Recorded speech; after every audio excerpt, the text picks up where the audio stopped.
اهلا وسهلا بيكم في حلقه جديده من محسوبه صح مع خالد يونس، ومكملين مع استاذ احمد، واحنا بنتكلم على البورصه وكلمنا كلام كتير قوي. ومن ضمن الحاجات المهمه اللي قلناها قبل كده اتس لونج تيرم مش شورت تيرم، او ان هي هتبقى ادام الصح زي ما بيقولوا، ان هي انت بتدفع لنفسك الاول 10 20% عشان تبني ثروه، فبالتالي ما تبقاش بانيك ولا حاجه لو حصل اي حاجه. مهم انك تعرف بس الايموشنال تجنبه.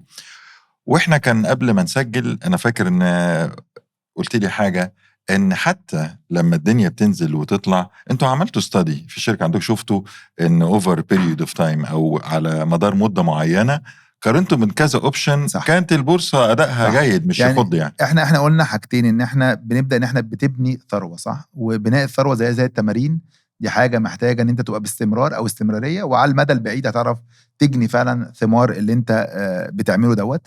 ومن هذا النسق البورصه المصريه عملت دراسه، قالت ادي انا تعالوا نمشي ورا رحله 1000 جنيه كل شهر بتتحوش وبيتم استثمار. دي قصه 1000 جنيه، قصه 1000 جنيه من 98 ل 2018، واحنا كملناها حتى ل 2000. يعني دي كام سنه تقريبا؟ 20 سنه. هو 20 سنه 20 قصه سنة. 1000 جنيه على مدار 20 سنه. وعلى فكره هي كمان بتحاكي الواقع، يعني هو لو فعلا كانت ال 1000 جنيه ديت اتحطت تحت البلاطه، كانت اتحطت في شهادات بالعوائد اللي كانت البنوك بتديها، كانت اتحطت في ذهب باسعار الذهب، او كانت اتحطت في اكبر 30 شركه في البورصه المصريه. بس هنا ال 1000 جنيه مش ستاتيك، يعني انا بيدفع كل شهر 1000 جنيه كل ولا شهر 1000 جنيه؟ كل شهر 1000 جنيه. كل شهر 1000 جنيه. فانا كل شهر كانت اتحطت في ذهب او اتحطت في بورصه او اتحطت في شهاده كل شهر على مدار 20 سنه. اتحطت تحت النتيجه ايه بقى؟ انا عايز اعرف النتيجه.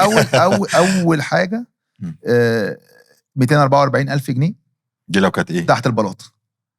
ما هي عايز اقول لك ازاي تحت البلاطه هتبقى مش دي 20 سنه 20 في 12. ما فيش اي جنيه بيجي عليها. هي بيحطها تحت البلاطه. على فكره عايز اقول لك ده كسبان، ده على الاقل حوش 1000 جنيه كل شهر. اغلبيتنا ما بيحولوش ال 1000 جنيه بتاع كل انا شهر. عايز اقول لك، انا هقف عندنا، انا عارف ان الناس عايزه تعرف النتيجه، بس انا عاجبني ده لان ناس كتير تقول لك ايه هو انا اللي هحوشه ده هيعمل ايه بعد كده؟ ايوه بس اكيد هيبقى احسن من الصفر. بالظبط. ده كسبان. يعني اكيد اكبر ده مشكلته الكبيره ان ال 244 جنيه او ال 1000 جنيه اللي كان بيحوشهم كانوا بيجيبوا له اكتر حاجات قد كده، دلوقتي بقوش بيجيبوا حاجه. تمام. فهو كان محتاج اول خطوه انه يحمي نفسه من الغلاء. مظبوط. الاوبشن الثاني ان هو كان كل 1000 جنيه بيحطها في شهاده في البنك، بيشتري بيها في البنك، بينزل البنك يودعها في البنك. الرقم ده 700,000 جنيه تقريبا، هو في الحدود. هو عمل بقى حسابه ان كان في فتره معينه بيبقى في الفايده 12 وفايده 16. لا، بمنتهى البساطه كل شهر ياخد 1000 جنيه وبنزل على البنك حاطط ال 1000 جنيه.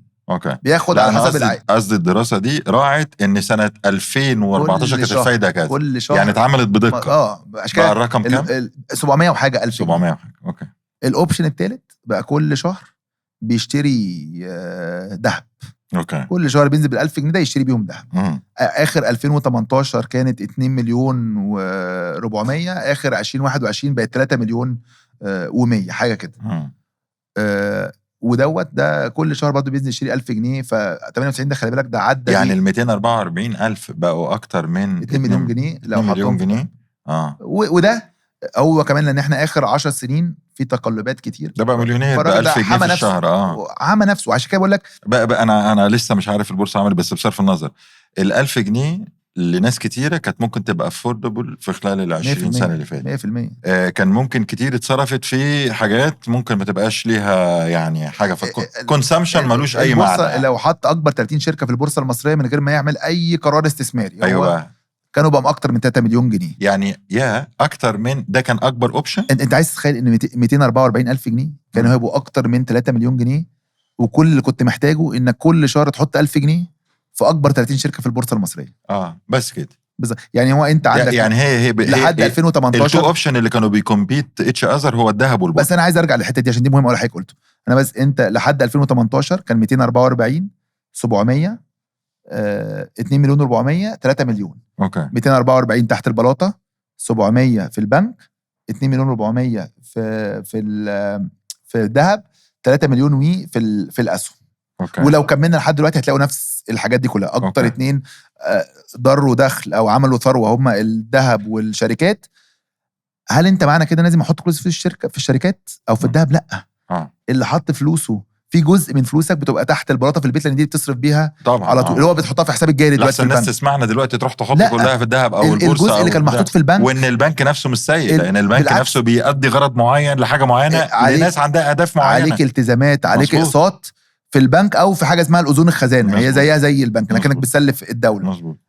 جزء عشان خاطر تحمي نفسك من اي تقلبات بتحطه في الذهب، جزء عشان تبني ثروه على المدى البعيد بتحطه في الاسهم. هو الصح ان انت يكون عندك من ده ومن ده ومن ده ومن ده. انت تنويع. انت واحد من انت الاربعه تنويع. يكونوا لو احنا قلنا انت مرتبك 10000 جنيه بتحوش 2000 جنيه كل شهر، جزء منهم بيروح في حساب الجاري او جزء منهم في حاجات اللي هو على طول، جزء منهم في شهادات، جزء منهم في ذهب، جزء منهم في الشركات. بس انت عجبتني انت يعني انا كنت متخيل تقول ايه، هنقعد نضحك على قصه ال1000 اللي هي حطها تحت البلاط. كان اول رد فعل ليك على الاقل ده احسن من الصفر، 100% على الاقل ده حوش 100%. وبالتالي انت كسبان طالما دفعت لنفسك. كم ايا كانت الوسيله انت كده هتبقى كسبان. كم واحد مننا مرتبه بيخلص يوم 20 في الشهر؟ ده محتاج تاخد وقت. هو المشكله دلوقتي ومحتاج تغير من احنا البيهيفير بتاعنا ما بقاش بس كده، احنا مش بنعيش وزن اور مينز، بنعيش على قد ايدينا زي ما بيقولوا. 100%. احنا المفروض نعيش على اقل من ايدينا اصلا. انا بصراحه يعني انا مش عايز نكون، احنا مقدرين جدا الاوضاع ومقدرين جدا الظروف طبعا. ومقدرين جدا الموقف الصعب او والدنيا غاليه الدنيا بتغلى والكلام ده كله، بس كل واحد فينا مهم قوي ان هو ياخد، وده اللي احنا ما اتعلمناهوش في المدارس، ازاي في الاوقات دي ايه القرارات الصعبه اللي ممكن ناخدها. انا ممكن اعيش من غير اشتراك بي ان، انا ممكن اعيش من غير انا عارف ان في ناس انا ممكن اعيش من غير ما اكل بره كل يوم، ممكن اتنازل شويه واعمل كومبرومايز طالما عندي هدف اكبر. هي القصه كلها في الهدف. انا ما عنديش هدف وصعبة. اي حد هيغريني يقول لي على فكره انت تستحق. مش عايز ناس تفتكر ان احنا قاعدين هنا بننظر. لا بس هي صعبه، بس هي علينا طبعا. كلنا يعني. ما هي عضله زي ما انت قلت، هي عضله تم تمرينها شويه بشويه. انت اول ما بتاخد بالك ان زي ما انت عندك الفتنس بتاع الجري بتاع الرياضه بتاع صحتك، عارف لما بتيجي تطلع على السلم تلاقي نفسك نهكت فتقول ايه ده انا محتاج ابتدي العب رياضه، اتمشى، اعمل اي حاجه، ابتدي اظبط اكلي اقلل شويه. في برضه فتنس بتاع الفتنس المالي بتاعك. انا اعرف ازاي لو لا قدر الله حصل حاجه ابقى موجود، لو عايز اشتري حاجه، عايز اطور فيها من حياتي. وبصراحه برضه يعني احنا كمان في ظل الاوبشنز الكتير قوي اللي موجوده في السوق دلوقتي، ان انت تاخد قروض بمنتهى السهوله وتشتري حاجه انت مش محتاجها. والماركتنج بيطلع يقول لك على فكره انت ازاي عايش من غيرها. ده كمين. ده انت في خساره. انا عندي دايما بقول كده، لو ما عندكش فلوس تجيب اجدد موبايل، خليك بالموبايل اللي معاك. مظبوط. نقطه. مظبوط. اوعى تستلف عشان تجدد موبايلك. مظبوط. تستلف عشان خاطر تجيب بيت، تجيب عربيه، الحاجات اللي هي هتفيدك في حياتك. غير كده ده لو مضطر كمان.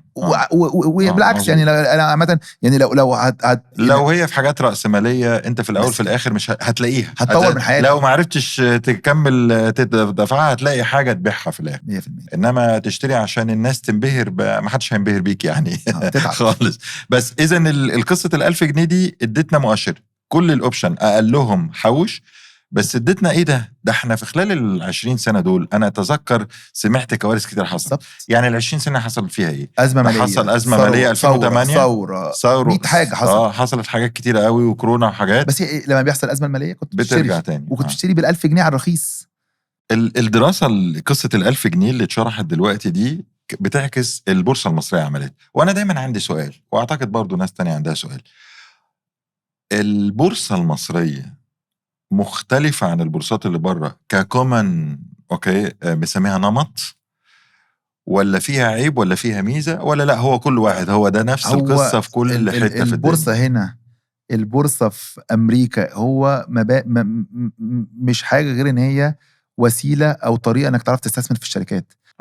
نفس لو أنت عايز تقول إن البيزنس موديل بتاع الشركات هنا مختلف عن الشركات اللي في أمريكا، هي في الآخر شركة بتعرفه ازاي تشتغل، عندها اداره كويسه، عندها قوه تنافسيه هتكسر الدنيا. مش فارق معايا البيزنس موديل بتاع الشركه، انا فارق معايا البيزنس موديل بتاع البورصه. هو واحد في كل حته في العالم، نفس الحاجه، هو اليابان، امريكا، مصر. هو احنا عامه يعني برضه عشان تبقى عارف، احنا السيستم اللي شغال بيه البورصه المصريه هو السيستم بتاع ناسداك هي تاني اكبر بورصه في امريكا.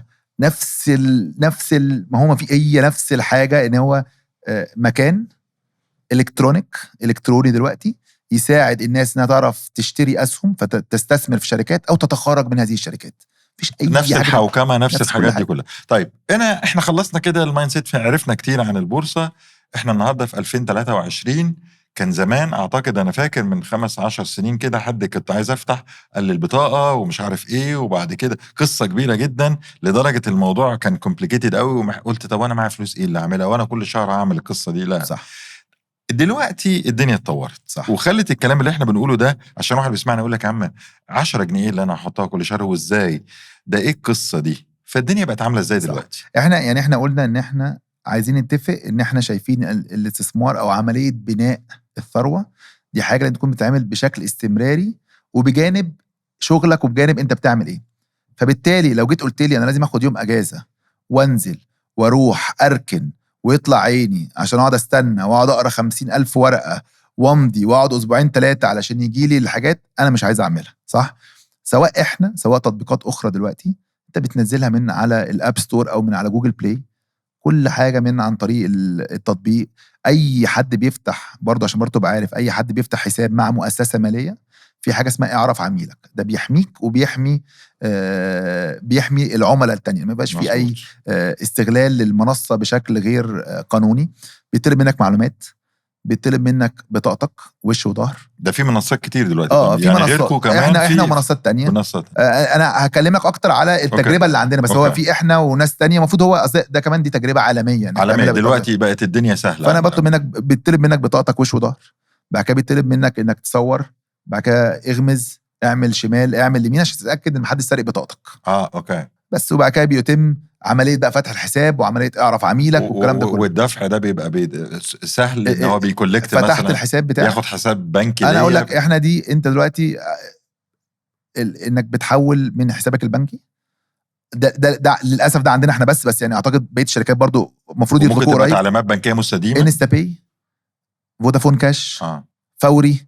تستخدم الوسائل الدفع المختلفه بان انت تمول محفظتك الاستثماريه وبعد كده تستثمر فيها كل حاجه من بيتك. بس انا عايز اخد واحده واحده عشان في واحد اصلا ما يعرف. يعني اول اجابه ده بقى موبايل ابلكيشن، يعني انت قاعد في بيتكو نزل التطبيق، في تطبيق من تطبيقات كتيره جدا، مرخص مرخص ومراقب من الهيئه العامه للرقابه كلهم تقريبا اللي واخدين ترخيص المفروض يبقوا مراقبين. مفيش سمسار هيشتغل من غير ما الهيئه توافق وترخص التطبيق والبروسيس اللي هو بيعمله. فانا ده وانت قاعد في بيتكم ما عندكش حاجه. رقم 2 اجراءاته سهله جدا، بتقدر تخش مفيش اي مشكله. رقم 3 الكوليكشن بتاع الفلوس بتاعتك انك تدفعها سهل جدا. في سؤال بقى واحد هيساله، ما انا دفعت بقى، طب انا في يوم عايز ابيع، عايز فلوسي، هتبقى سهله كده زي ما انا فتحت؟ هتاخد فلوسك برضو على حسابك، سهله جدا. ده مفيش اي، انت يعني عندك كلها ديجيتال. هي خباك انت ما بتعتبرش دفعت، انت بتعتبر عملت توب اب او زودت رصيد لمحفظتك اللي على التطبيق.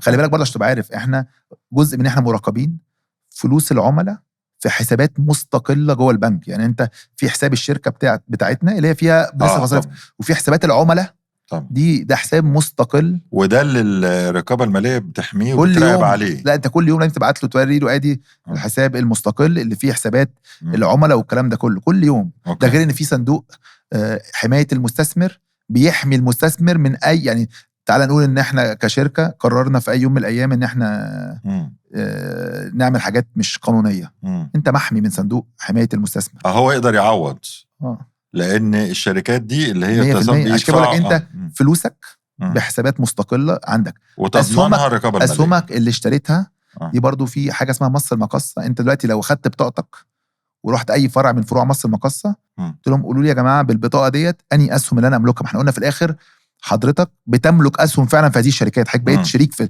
مين اللي بيضمن لك كده؟ هل الشركه بتاعتنا او الشركات الاخرى؟ لا، انت برضو جهات الرقابيه بتضمن، عشان لو لا قدر الله بعد عمر طويل لو حصل اي حاجه وحصل عمليه وفاه على سبيل المثال، انت اسهمك دي بتورث لناس المفروض للناس اللي معاك. فانت العمليه كلها سهله جدا وفيها انضباط ومنضبطه وسهله، وانت بعد كده بتبتدي بتشوف المعلومات، بتشوف عندك المعلومات بطريقه سهله، تعرف تاخد القرارات بطريقه سهله. خلي بالك احنا قلنا ايه، انت قلت انت ممكن من على التطبيق بتاعنا او التطبيقات الاخرى انا عايز جزء بقى من اللي بستثمره في الشركه احطه في المؤشر، جزء اديه لمدير الاستثمار اللي هو الخبير، جزء انا شركات عجباني ومؤمن بيهم استثمرهم انا بنفسي، ومش لازم دي او دي. وفي حاجه تانية، هو من ضمن الاوراق الماليه مثلا سندات اذون الخزانه موجوده على عندنا وممكن برضو دلوقتي بقى في صناديق للذهب موجوده دلوقتي، كل ده ما هقول موجود. لك احنا ده برضو مره تانية عشان الناس تبقى مش بنقول ده اعلان يا جماعه، ده كل معظم الصناديق طبعا ليها ميزه نسبيه واحد عن التاني،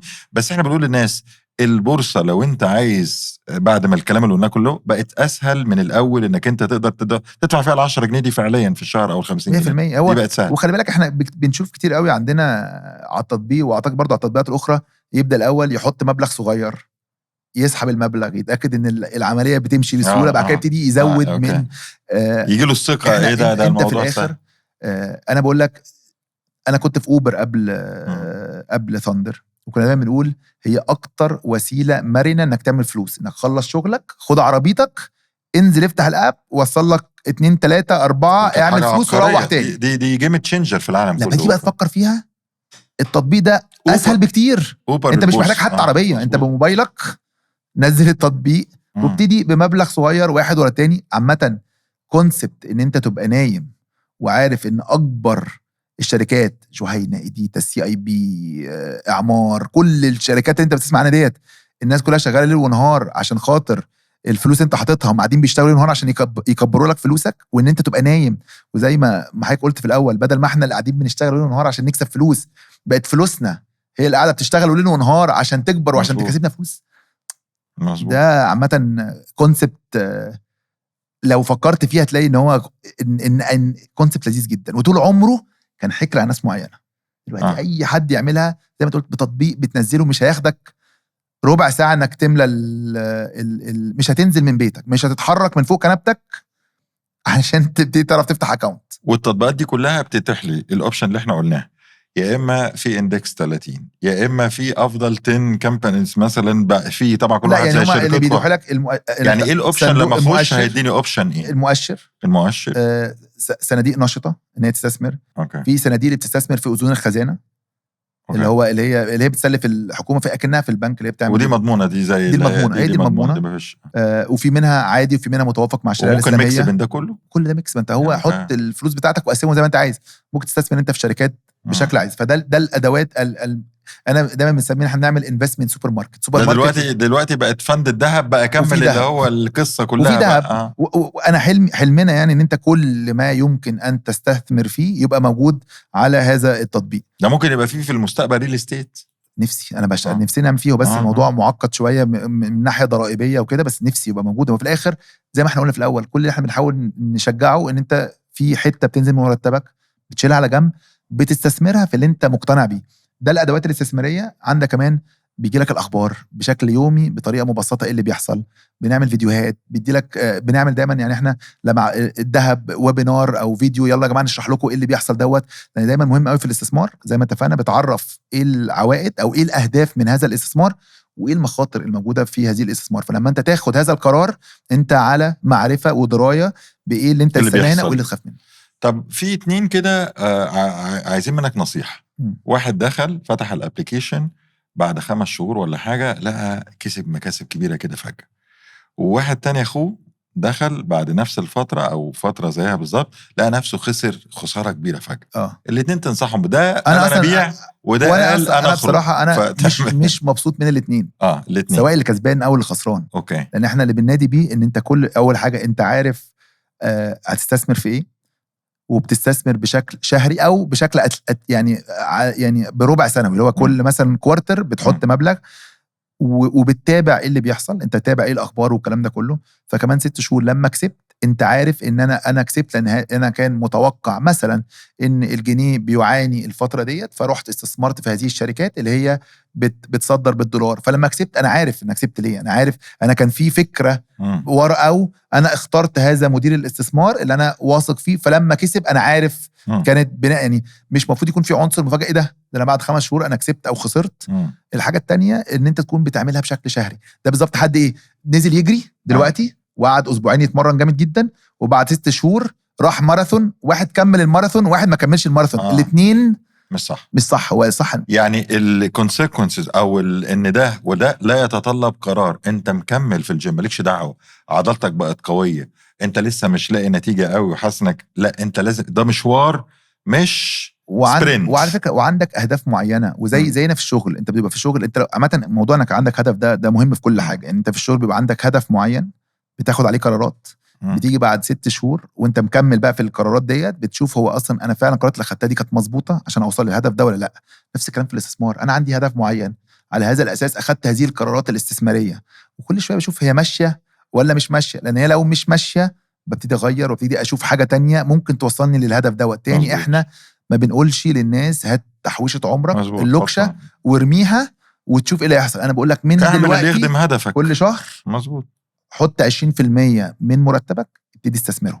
اللي كان بيقولوا الحلقات اللي فاتت هو علشان تحسب انت مفروض قد ايه من الحته بتستثمرها في الشركات، كان بيقول لك اعمل 100 ناقص عمرك. مظبوط. ف100 ناقص 20 سنه يبقى 80%. قلناها في حلقه من الحلقات 80% من اللي بتستثمره لان انت عندك وقت، عندك لسه وقت الواحد يصلح نفسه. لكن لو انت عندك 70 سنه، لا انا بالعكس، انا عايز ابتدي حاجات اعرف اسحب الفلوس بدري، الحاجات دي كلها، فعايز احط حته اقل في الشركات. بس انا ممكن بعد ما كسبت بعد الراجل اللي هو كان بيسالك ده 6 شهور وبعد كده الدنيا نزلت تاني، ما انا هقول لك ليه ما نصحتنيش ان انا كنت ابيع وكنت اشتري لما الدنيا تنزل لا تاني. انا عشان اقول لك انا على فكره انا بالعكس انا اللي بقوله لك انك هو بيستثمر في كل شهر. انا عامه لما الاسعار بتنزل دي فرصه ان انا استثمر اخد اسهم اكتر بسعر ارخص. وده لازم ده البلاك فرايداي بتاعنا. بس هو ده اللي انا عايز افهمه وافهمه للناس او الناس تبقى فاهمينه زي لو كانت قيمه الاسهم بتاعتي في وقت ما كسبت وبقت توازي 100,000 جنيه مثلا، وبعدين بعد شهر يعني ده كان البيك لقيتها بقت 80,000 جنيه، ده عادي اقبله. مش هقول انا المفروض كنت ابيع وبعد كده لا ممكن ناخد خطوه لورا عشان ده مهم جدا. الاستثمار لازم يبدأ بهدف. خلاص، في نوعين من الاستثمار عشان برضه اكون في استثمار اللي هو انا مقتنع جدا بهذه الشركه فانا بسميها باي اند هولد، انا مش واخدها ومكمل معاها. السهم بقى ب 10 جنيه بقى ب 100 جنيه انا لحد ما اوصل للهدف اللي انا كنت عايزه. انا كنت عايز اجيب عربيه جديده، انا كنت عايز اغير بيتي، انا كنت عايز اجوز ولادي، هيفضل معايا لحد ما اجيب هذا المبلغ هبيع هذه الشركه. مظبوط. في نوع تاني من الاستثمار اللي هو بيبقى استثمار انا شايف فرصه دلوقتي، اللي هو ايه، زي ما بقول لك ال3 شهور الجايين الشركات اللي هي بتصدر بالدولار عندها فرصه انها تحقق ارباح اكتر، فانا هخش فيها بهدف ان انا اول لما الاقي اسعارهم زادت بعد 3-4 شهور هبيعهم واحقق الربح بتاعي على طول. فزي ما بقول لك انت مهم قوي محقق الهدف. اغلبيه الاهداف هي اهداف انا عايز اعمل حاجه معينه، بنقي الشركات دي بفضل فيها لحد ما احقق هذا الهدف وببيعه. مش كده بقول لك، انا مش بقول لك انك لازم تقعد 5 سنين، لازم يكون عندك القدره انك امتى تحدد امتى تتخارج. خلاص انا جبت ال 100,000 جنيه ديت، كان نفسي اغير بيها عربيتي او اغير بيها، خلاص هبيعها واغير بيها العربيه. يعني برضو مره تانية انت الاتنين هتلومهم ليه؟ لان حتى لو انا كان وصل 100,000 جنيه وبقوا 80، طالما انا مقرر ان هو هولد لحد الهدف، انا على فكره اون ذا رايت تراك. انا مش ما فيش حاجه غلط عملتها، يعني ما فاتتنيش فرصه. بالظبط كده. اوكي بالظبط. وبصراحه برضو انا هقول له تاني علشان تماكسمايز وتعظم من ايراداتك لما تنزل اشتري. خلي بالك المشكله كلها عندنا ان احنا بنشتري على الغالي ما بنشتريش على الرخيص. هي عشان ايموشنز. انت اول ما المول اول ما المحل بيعمل ديسكاونت كلنا بنجري. اول ما بيبقى فيه ديسكاونت على الشركات بنهرب. ده هو ده اللي تروح. واول لما الاسعار بتيجي كده بس انا عشان ما لخبطش اللي بيسمعنا، انا ما بقتش معايا كميه الفلوس اللي هو اروح واجي، انا مخصص ال 20% بس كده. فانا ماليش علاقه بقى ده وده، انا بشتري فدي بقت بونص ليا في الشهر ده. فما بصلهاش ان انا ايه ده يا ريتني بعت، لا ما انت جالك بونص مش واخد بالك منه. بالظبط كده. بالبونص دي هتبيع لما تحقق الهدف. انت الهدف في الاخر بتستثمر علشان عايزه تسافري سفريه ان شاء الله، عايز تشتري شنطه. انا برضو مش لازم الاهداف تبقى كلها اهداف ساميه، يعني عايزه تعملي حاجه معينه نفسك تعمليها فابتديتي تستثمري عليها. اول لما الهدف توصلي للهدف ده بيعي واعملي الهدف اللي انت كنت عايزاه او اللي انت كنت عايز تعمله. او لقيت حاجه اقول لك مثال لذيذ جدا. السنه اللي فاتت كانت اسعار العلف كانت غاليه جدا، صح؟ مظبوط. فكانت معروفه ان فلاحين كتير قوي مش هيعرفوا يغطوا اكل الفراخ، فكله ذبح الفراخ. فكان معروفه ان الشركات الكبيره اللي هي في هذا المجال هتقع. لا أوسع. بس الشركات الكبيره هتعرف تاكل الفراخ بتاعتها. فالسنه دي هيبقى في نقص في الفراخ. مين الشركات اللي عرفت ما تذبحش كل فراخها؟ هم اللي هيعملوا ارباح وايرادات اعلى.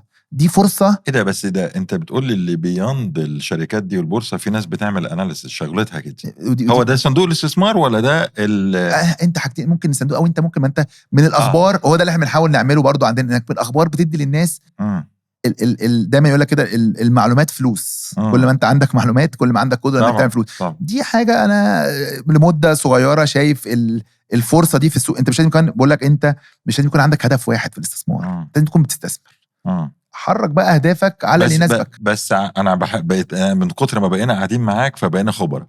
هنا استثني منهم الاسهم اللي تو بي هولد ملهاش علاقه بقى بالفلكتويشن اللي بيحصل ده. وفي اسهم تانية فانت ممكن تقول والله اوكي هاجي بقى لل 20% اللي انا بحوشهم فيها 20-30% بتروح وتيجي في الحته دي. زي ما بقول لك ده في شركه دلوقتي عالميه في مجال الكوندكتورز مثلا دلوقتي. هي دلوقتي عدت $1 تريليون. ليه؟ لان هو قال لك بشات جي بي تي وبالاي اي هي اللي عندها جزء من البيزنس بتاعها في السوفت وير والهاردوير بتاع الاي اي. الناس كلها دلوقتي عارفه ان هروح استثمر في الشركه دي دلوقتي. يعني في حاجات باي اند هولد، وانت كمستثمر لا هيجي لك شويه فرص. عشان كده بقول لك هي انت اول ما بتخش في الموضوع لا هو انا اجيب التيشيرت دي ولا اخش في اعمل بيها الاستثمر والحاجات دي كلها. وهو دوت على فكره انت قلت ايه شكلك لو مش هيفرق في برستيجك لما تشتري الشركه دي، بس هيفرق قوي في برستيجك لما تبقى عارف انا اللي خدت بالي من الفرصه دي واستثمرتها وعملت انا شاطر بالظبط. ده احساس تاني خالص. بس لو انا مش شاطر في زي مثلا المنصه بتاعتكم منصه تانية بيجي يقول لك ايه انا طول الوقت اكتف وبجيب لك الباترنز وانا بحلل لك وبقول لك على فكره. بس دي ادفايس انت المسؤول في الاخر. هو انت كمان هي مش صنعه صعبه. فانت ما ينفعش تكون اول شهر ليك تستثمر تقول لي انا هعرف اقسط. بس واحده واحده هتلاقي نفسك بتبتدي تفهم. هتلاقي ايه ده هو هتلاقي نفسك الشهر هو ليه شركات الفراخ اللي في البورصه طارت السنه دي؟ اصل حصل كده السنه اللي فاتت. هو ليه الشركه الفلانيه دي طارت؟ اصل جزء كبير من ايراداتها كان بالدولار. انت فجاه واحده كده تفهم وانت بس جوه قاعد بتخلق خبره وبتخلق القدره ان انت بعد كده تعرف انت تسبوت او تلاقي الفرص دي. احمد انت خليت المعلومات اللي هي كانت دسمه من وجهه نظري انا استفدت كتير حقيقي. ويعني انا عارف عشان وقتك انا ممكن اقعد اطول كتير بس انا اتمنى يكون ناس كتير استفادت زي حقيقي. معلومات دسمه كانت بالنسبه لبعض الناس شويه صعبه. يا رب يكونوا زي ما انا حسيت كده الدنيا بقت سهله. الموضوع يعني في افكار كتيره قوي كان انا ممكن بوجهه نظري كانت الناس بصها فكره الحفره. هي مش حفره ولا حاجه، هي موضوع تاني. واتمنى لك التوفيق. لا يعني بالعكس انا متشكر جدا. وزي ما قلت لك يعني انا مبسوط جدا من اللي انتوا بتعملوه يعني. وعاجبني جدا ان شركات كبيره زي مات لايف عندها القدره انها تسبونسر حاجه زي كده. يعني احنا في الشركه مقتنعين انك يبقى عندك اتاحه للخدمات الماليه. ده حق لكل حد.